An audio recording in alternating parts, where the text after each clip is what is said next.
आज जो आपको लेक्चर देने लगे हैं इसके बारे में, ये तारों के बारे में है। तारों की रिकग्निशन यानी उनकी पहचान। ये जो वायर सीधा सीधा लिखा हुआ है, लफ्ज़ वायर का मतलब होता है तार, और इसमें एक ही कंडक्टर होता है। कंडक्टर वो चीज़ होती है जिससे बिजली पास होती है, बिजली गुजरती है। जब कोई भी डीसी का भी देखे करंट होता है। एसी और डीसी के बारे में हमने एक वीडियो अपलोड की थी, वो मैंने वहाँ पूरी डायग्राम आपको बताइए कि वो उस बिजली की मूवमेंट किस तरह से होती है। तो एक तार है, फर्ज किया उसके ये नंबर है SWG है। SWG का मतलब है स्टैंडर्ड वायर गेज। ये आपसे पूछा भी जा सकता है कि SWG तार पे क्यों लिखा होता है, तो ये उसका स्टैंडर्ड वायर गेज होता है, गेज उसका। और गेज के लिए जो हम चीज़ इस्तेमाल करते हैं वो आपको पता ही है। अब जैसे ये एक तस्वीर है, जैसे ये एक वायर है, ठीक है, ये वो वायर है जिससे आप मोटरों की वाइंडिंग वगैरह करते हैं, कॉपर की वाइंडिंग। ठीक, आजकल चाइना कॉपर भी आया हुआ है, ठीक है, चाइना कॉपर। अब इसी तरह ये देखिए, ये इंसुलेशन है और ये वायर है, और इसका साइज मैंने लिखा है 1/044। ये वो उस वायर का साइज है। 0.044 का मतलब ये है उसका डायमीटर, और इस 1 का मतलब है एक तार। अब नंबर 2 पे आ जाते हैं, केबल। और वैसे आप वायर और केबल आम जनरल सेंस में घरों में एक ही सेंस में आप बोलते हैं, लेकिन इनमें जो टेक्निकल बंदा है वो इसको असल में अलग उसको पता होता है, ये केबल है, ये वायर है। अब आपकी केबल क्या है? केबल वो तार है जो लाजमी तौर पे इंसुलेटेड होती है। उसका इंसुलेटेड होना ज़रूरी नहीं है, वो बिल्कुल नेकेड हो सकती है, यानी कि उसके ऊपर इंसुलेशन ना हो।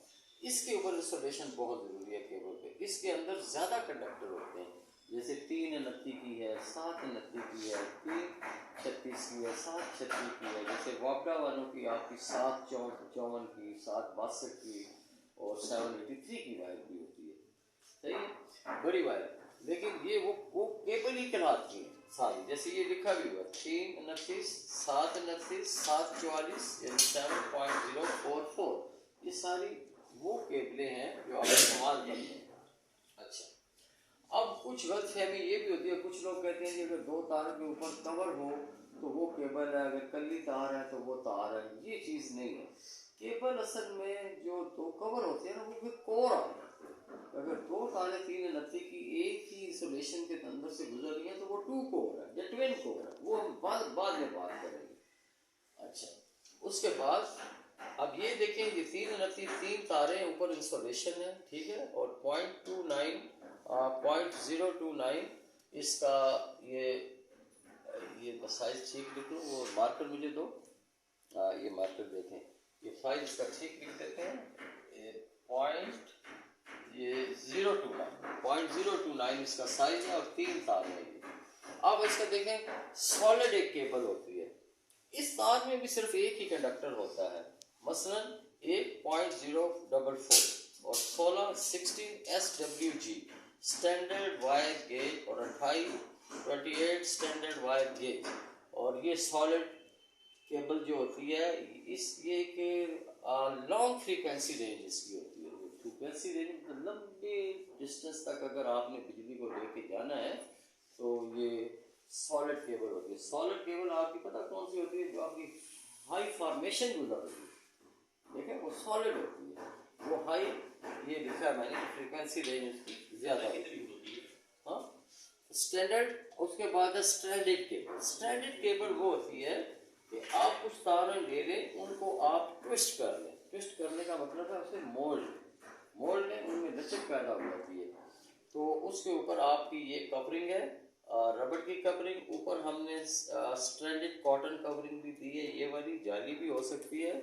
और ये जो तारे हैं इनको हम कहते हैं सॉलिड केबल, और इनकी फ्रीक्वेंसी रेंज ज़्यादा होती है, लॉन्ग फ्रीक्वेंसी रेंज होती है, लंबी दूर तक। फ्रीक्वेंसी जो चीज़ है वो, जैसे आप कहते हैं ना, आपकी हर्ट्स 50 हर्ट्स 60 हर्ट्स, ये फ्रीक्वेंसी होती है। मूवमेंट ऑफ द इलेक्ट्रॉन्स, बिजली असल में इलेक्ट्रॉन होती है। आगे है स्ट्रैंडेड केबल। अब आपकी स्ट्रैंडेड केबल है, इसमें ज़्यादा तारों को ट्विस्ट करके ये किया जाता है। ये वही चीज़ दोबारा से मैं आपको बता दूँ कि तारों को आपने ट्विस्ट करना है। अब एक फ्लेक्सिबल वायर है। फ्लेक्सिबल वायर जो है किसी भी जो तारें होती हैं जिसमें ब्रिक ब्रिक तारें होती हैं जिनका साइज ये मैंने लिखा है, देखें ये लिखा हुआ है 2376, ठीक है, 1076 और 1676, ठीक, ये उनका साइज है। जैसे वो पीछे आपके बोर्ड के ऊपर तारें जो लगी हुई हैं ये सारी 2376 की तारें लगी हुई हैं। बाद में डेलीगेशन आपसे पूछ लेता है तार का क्या साइज है, तो आप उससे ये बोल दिया करें कि 2376 है, 2376, क्योंकि इसके अंदर 23 तारे हैं और उसका डायामीटर 0.0076 है ये। और अगर वो ज़्यादा ब्रीक है, पुअर क्वालिटी की है, तो फिर वो उसका डायामीटर बढ़ भी सकता है 76 से ज़्यादा हो सकता है। अभी हम बोल सकते हैं। उम्मीद आपको समझ आ गई होगी। Thank you very much.